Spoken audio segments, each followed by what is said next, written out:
नमस्कार. मी करते संध्याकाळच्या स्वयंपाकाची तयारी. बिट्टू खेळायली तोपर्यंत म्हटलं की पटकन भाकरी करून घ्याव्यात, मग नंतर ना भाजी करता येईल. ती एकदा रडायला लागली की मग तिलाच घेऊन बसावं लागतं. हे बघा ती किती मस्त खेळायली. सगळं अंथरूण सोडून ती बाहेरच खेळत बसते. तिला किती अंथरुणावरती आणून ठेवा, ती डबल बाहेरच जाते, सगळीकडे फिरत असते ती.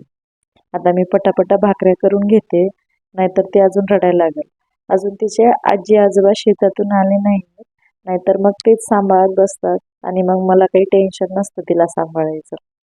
आता माझ्या इकडं भाकरी देखील करून झाल्यात आणि तिचे आजी आजोबा पण शेतातून आलेले आहेत. आजी आजोबा आले की हिचा धिंगाणा लगेच सुरू झाला.